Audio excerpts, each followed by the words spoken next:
नमस्कार दोस्तों, आपका स्वागत है आपके अपने यूट्यूब चैनल फिनटेक स्वामी में। दोस्तों, आज की जो खबर है ये खबर सीधा पार्लियामेंट से जुड़ी है। संसद के अंदर एलआईसी अभिकर्ता को लेकर के चर्चा की गई, उसके कमीशन पर चर्चा की गई और बहुत डिटेल में चर्चा की गई। बीमा सुगम को लेकर के चर्चा थी, लेकिन उसके अंदर जो पंकज चौधरी हैं, जो वित्त मंत्री है उत्तर प्रदेश सरकार के अंदर, उन्होंने इस चर्चा को उठाया और इसके ऊपर काफी गहन बात की गई, काफी डिटेल में बात की गई। ये सीधा खबर जो है अभिकर्ता से जुड़ी है, सीधा खबर ये एलआईसी से जुड़ी है। मतलब एलआईसी को कहीं ना कहीं पे आईना दिखाया गया कि एलआईसी की क्या स्थिति है, उसके एजेंट की क्या स्थिति है, उसके बारे में ही पूरी इन्फॉर्मेशन है दोस्तों। और पूरा आंकड़ों के साथ में इसको दिखाऊंगा आपको, ताकि आपकी आंखें खुल सकें और आप अपने आप को समझ सके आप किस डगर पे काम कर रहे हैं और आने वाला वक्त आपका कैसा होने वाला है। तो खबर पे जाने से पहले दोस्तों आपसे निवेदन करूंगा कि चैनल को पहली बार देख रहे हैं तो चैनल को सब्सक्राइब जरूर करें, बेल आइकन को हिट करें, ताकि इस तरीके की कोई भी इंफॉर्मेशन आपसे छूट ना जाए। जैसा कि आप सभी जानते हैं, इंश्योरेंस जगत से जुड़ी कोई भी खबर आती है तो सबसे पहले इसी चैनल पे आती है, और खास करके अभिकर्ताओं से जुड़ी जो खबर होती है वो सबसे पहले यहीं पे देखने को मिलती है। उसके बाद आपको कहीं देखने और सुनने को मिलती है। तो ऐसी कोई भी खबर आपसे मिस ना हो, उसके लिए चैनल को सब्सक्राइब कर लीजिए। चैनल को सब्सक्राइब कर लिया तो उसके लिए तहे दिल से धन्यवाद। अब चलिए खबर पे चलते हैं। जैसा कि मैंने बताया कि ये जो खबर है सीधा पार्लियामेंट से जुड़ी है। पार्लियामेंट में 2 दिन पहले चर्चा की गई बीमा सुगम को लेकर के। बीमा सुगम एक ऐसा पोर्टल है जो हाल ही के कुछ दिनों में आपको देखने को मिलेगा, जिसपे काफी समय से चर्चा चल रही है कि बीमा सुगम पोर्टल आएगा तो सारा बिजनेस ऑनलाइन हो जाएगा, सारी कंपनियां वहां पे दिखेंगी आपको, सारे एजेंट आपको वहीं पे दिखेंगे और हर तरीके का काम ऑनलाइन प्लेटफॉर्म पे होगा। जैसे कि हम स्टॉक मार्केट की बात करें, बीएससी और एनएससी की बात करें, सेम तरीके का एक्सचेंज बनाया जा रहा है इंश्योरेंस को लेकर के, जिसका नाम दिया गया बीमा सुगम पोर्टल। तो ये पोर्टल भी वैसे ही काम करेगा जैसे एक्सचेंज काम करता है, यानी खरीदना, बेचना और क्लेम से लेकर के सब कुछ वहीं पे मिलेगा। इस पे चर्चा थी और इस चर्चा को आगे बढ़ाया पंकज चौधरी जी ने। पंकज चौधरी जो है वित्त मंत्री हैं उत्तर प्रदेश सरकार के अंदर, और उन्होंने ऐसे आंकड़े पेश किए जो कहीं ना कहीं पे एलआईसी एजेंट की आंखें खोलती है और कहीं ना कहीं पे एलआईसी को आईना दिखाता है कि जो संस्था इतनी बड़ी है, हिंदुस्तान की सबसे बड़ी संस्था है इंश्योरेंस के अंदर, दुनिया के अंदर भी काफी बड़े लेवल पे, चौथे लेवल पे हम आते हैं, तो दुनिया की इतनी बड़ी संस्था और इतने सारे एजेंट फोर्स के साथ काम करती है, उसके बावजूद भी जो एजेंट की स्थिति है वो दयनीय स्थिति है। दोस्तों, आपको ये बात सुन के बड़ा अजीब सा लगा होगा, लेकिन ये दोस्तों सच है और मैं आपको आंकड़ों के साथ ही प्रूव करूंगा। एक एक आंकड़े दिखाऊंगा कि एजेंट की स्थिति क्या है और एजेंट के लिए एलआईसी क्या कर रही है। तो ये पंकज चौधरी जी ने मुद्दा रखा संसद के अंदर कि एजेंट बहुत बुरी स्थिति में है, और ये स्थिति किस तरीके की है। एजेंट इतने सालों से काम कर रहा है, उसके बावजूद भी उसकी जिंदगी के अंदर कोई ग्रोथ नहीं मिल रही, उसको कोई जिंदगी में उसकी तरक्की नहीं हो रही है, उसकी लाइफ अच्छे तरीके से नहीं चल रही, बहुत संघर्षपूर्ण लाइफ चल रही है। और उसका जो काम है सबसे टफेस्ट काम है, क्योंकि वो काम कर रहा है बीमा का, और बीमा का जो काम है हिंदुस्तान के अंदर सबसे मुश्किल काम है, क्योंकि बीमा कोई लेना नहीं चाहता, बीमा देना पड़ता है, उसके लिए काफी मेहनत करनी पड़ती है। उसके बाद जाके बीमा की जागरूकता फैलने के बाद कुछ लोगों को उसकी जरूरत समझ में आती है, फिर वो कुछ लोग बीमा लेते हैं। तो इस तरीके से एजेंट का सर्वाइवल चलता है। और एजेंट की स्थिति के उसके बारे में बात कर लेते हैं।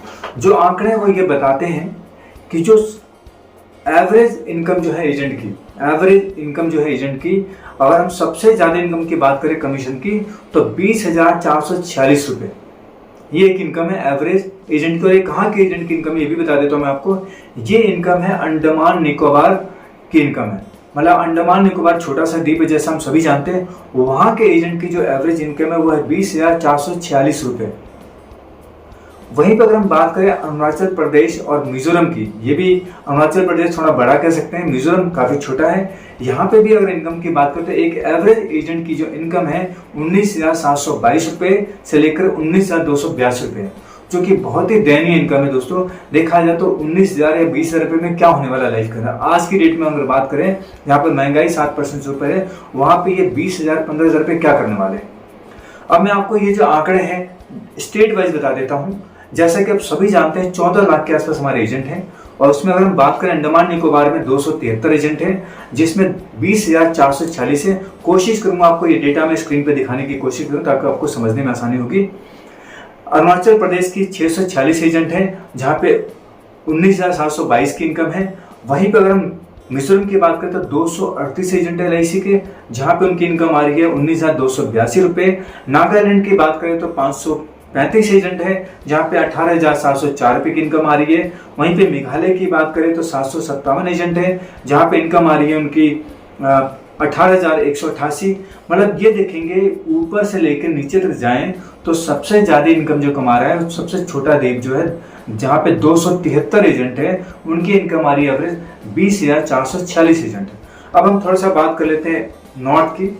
नॉर्थ में अगर हम चलेंगे, अब हम चलते हैं बात कर लेते हैं गुजरात की एक बार। गुजरात में काफी बड़ा आंकड़ा है एजेंटों का, 72,478 एजेंट है वहां पे, और यहाँ पे एवरेज इनकम जो आ रही है 15,556 रुपए की इनकम आ रही है। वहीं पर अगर हम बात करें एनसीआर, दिल्ली और एनसीआर की अगर हम बात करें तो यहाँ पे 40,000 एजेंट है, 40,469 एजेंट है, और यहाँ पे इनकम आ रही है 15,169 रुपए।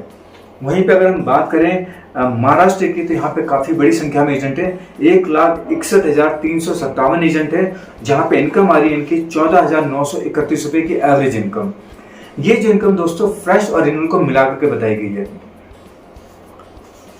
अब यहाँ पे छत्तीसगढ़ में चलते हैं। छत्तीसगढ़ में काफी कम एजेंट है, 23,000 एजेंट है, 23,652 एजेंट है जहाँ पे इनकम है 14,808, जहाँ पे इनकम है 14,860 रुपए की। अब हम बात करते हैं बड़े शहर की, जहाँ पे हम बात करते हैं वेस्ट बंगाल की। वेस्ट बंगाल में 1,19,975 एजेंट है जिनकी एवरेज इनकम है 13,512 रुपए। वहीं पर अगर हम बात करें तमिलनाडु की, तमिलनाडु में भी 87,347 एजेंट है जहाँ पे इनकम है 13,444 रुपए की। अब बिहार की बात करें तो बिहार में 82,045 एजेंट है जहाँ पे उनकी एवरेज इनकम आ रही है 12,767 रुपए। वहीं पर अगर हम बात करें उत्तर प्रदेश, जो कि काफी बड़ा राज्य है, जहाँ पे 1,84,036 एजेंट है, जो सबसे बड़ा आंकड़ा है LIC एजेंटों का, वह है उत्तर प्रदेश के अंदर जहाँ पे 1,84,036 एजेंट है। लेकिन दुख की बात दोस्तों यहाँ पे एवरेज इनकम आ रही है 11,827 रुपये, मतलब 12,000 भी राउंड फिगर में नहीं है। वहीं पर अगर हम बात करें मध्य प्रदेश की तो यहाँ पे भी 63,789 एजेंट है और उनकी एवरेज इनकम है 11,647 रुपये। उसके बाद अगर हिमाचल और उत्तराखंड की बात करें तो यहाँ पे 16 से 15,000 एजेंट है और इनकी एवरेज इनकम 10,000 रुपये है। और हम इन सबका टोटल करें तो 13,90,920 एजेंट बनते हैं जिनका आंकड़ा हमारे पास अवेलेबल है, और यहाँ पे इनकी टोटल एवरेज इनकम देखें तो 14,550 रुपये बनती है। ये कहीं ना कहीं पे एजेंट की दयनीय स्थिति को बताता है और कहीं ना कहीं पे एजेंट को आंख खोलने पर मजबूर करता है कि आप किस दिशा में काम कर रहे हैं, उसको जागने की जरूरत है, उसको समझने की जरूरत है कि आपकी एवरेज इनकम 15,000 रुपये भी नहीं आ रही है।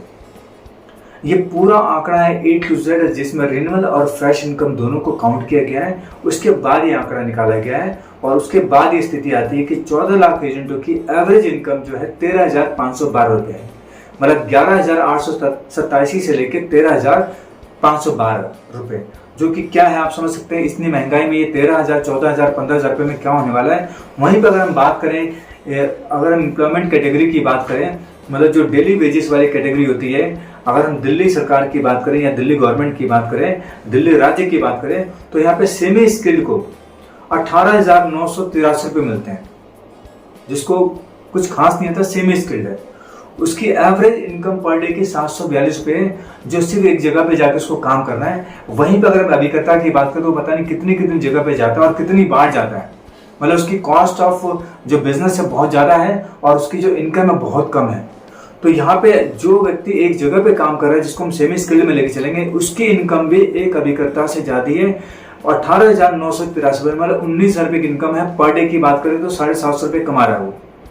वहीं पे अगर स्किल्ड की बात करें तो ये 20,903 रुपये का 3 रुपये का सैलरी है उसकी, जहाँ पे उसकी पर डे की इनकम बनती है 816 रुपये। मतलब अगर अभिकर्ता की बात करें तो दिहाड़ी वाले मजदूर से भी नीचे तबके पे अभिकर्ता आ रहा है इन आंकड़ों के हिसाब से। आप भी अपने कमेंट में लिखें कि आपकी इनकम जो है वो किस लेवल की है। आप 15,000 से ऊपर कमा रहे हैं, 15,000 से नीचे कमा रहे हैं, 20,000 से ऊपर कमा रहे हैं, ये कमेंट में जरूर लिखें ताकि ये डिपार्टमेंट तक भी पहुंचे कि एक अभिकर्ता की क्या स्थिति है आज की डेट में, ताकि जब वो कोई भी प्लानिंग सोचे, किसी भी रणनीति की बात करें तो वो एजेंट के भविष्य को ध्यान में रखते हुए बात करें, नहीं तो एजेंट का भविष्य इस हिसाब से तो खत्म होता हुआ नजर आ रहा है।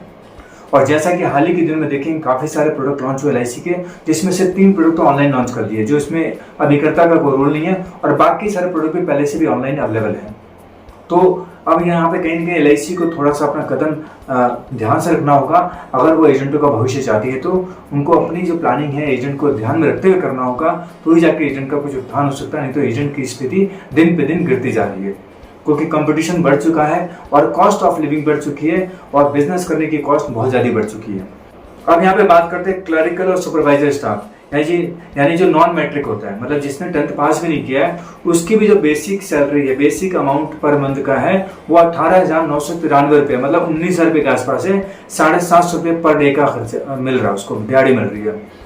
वहीं पे क्लरिकल और सुपरवाइजर स्टाफ की बात करें जो कि मैट्रिक पास है लेकिन ग्रेजुएट नहीं है और इंटरमीडिएट भी नहीं है, उसकी इनकम है 20,903 रुपये और मैं पर डे का जो उसका आ रहा है वो आ रहा है 816 रुपये।